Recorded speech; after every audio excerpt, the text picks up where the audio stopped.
Hello guys, কি অবস্থা সবার? কেমন আছেন? আশা করি আপনারা সবাই ভালো আছেন। আর আপনাদের দোয়া মতে আল্লাহর রহমতে আলহামদুলিল্লাহ আমি ভালো আছি। যাচ্ছি হসপিটালের দিকে একটু। আফুর প্রচুর পরিমাণে মাথা পেইন করতেছে। তো সেইজন্য ডাক্তারের একটা সিরিয়াল দিছিলাম। ডাক্তার দেখাতে যাইতেছি এখন।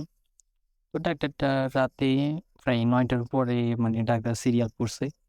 তো সেইজন্য একটু লেট করে বের হইলাম। লেট করে বের হওয়ার কারণে ফেনীর এত সুন্দর ভিউগুলা দেখতে পারতেছি। সচরাচর ধরেন রাত যদি একটু দেরি করে যদি না বের হই না, ফেনীর এরকম ভিউগুলা দেখা যায় না। তো আমার কপাল ভালো, সেইজন্য আজকে একটু লেট করে বের হইলাম।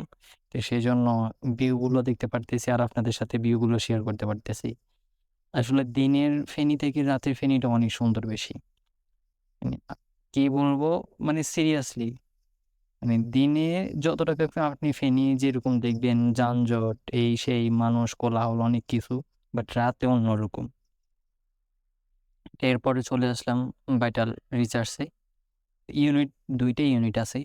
একটা এটা হচ্ছে ২ নাম্বার ইউনিট যেখানে ডাক্তারটা বসে। তো চলে আসলাম সিরিয়ালটা আগে থেকে দেয়া ছিল। তো এরপরে ঢুকে কিছুক্ষণ ওয়েট করতে থাকলাম। তো ওয়েট করতে সিরিয়াল আসতেছে না। ধৈর্যের বাইরে চলে গেল। তো এরপরে ভাবলাম যে একটু ভিডিও করিয়ে নিই। তো এরপরে একটু বসে থাকলাম। এরপরে নিচে গেলাম। নিচে যাই ভাই ২ জন মিলে একটু চা খাইলাম। তো চায়ের ফাঁকে আবার আমি চা নিয়ে একটু শখ করলাম। একটু বুঝেন না? এরপরে করে ধরে শেষ করলাম।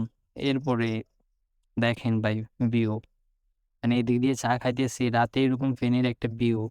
তার মধ্যে একটা চা হলে তো পুরো জমে ক্ষীর ভাই।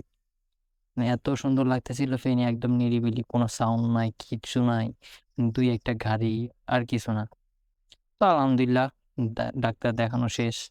তো ডাক্তার মোটামুটি বেশি কিছু ওষুধ দেয়নি, অল্প কিছু ওষুধ দিছে।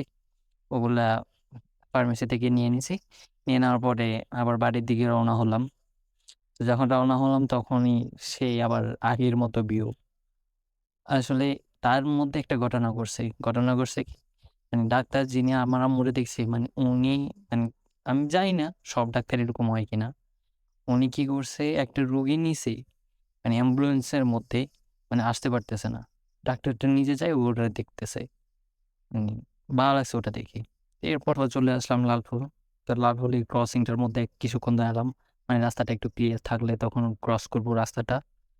তো কিছুক্ষণ ওয়েট করতে তো রাস্তাটা মোটামুটি ক্লিয়ার হইছে। তো ক্লিয়ার হওয়ার পরেই এরপরে যাই রওনা দিলাম আবার। তো আসলেই ক্রসিংটা খুবই মারাত্মক লেভেলের ঝুঁকিপূর্ণ। কি বলবো?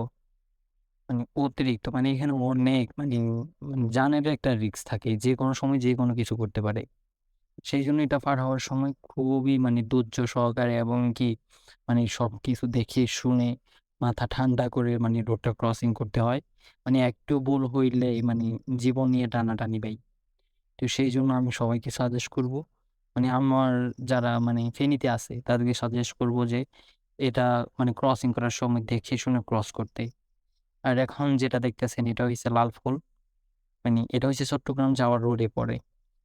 ফেনী পার হইলেই চট্টগ্রাম যাওয়ার সময় ফেনীর পরেই এই লালফুল নামে জায়গাটা।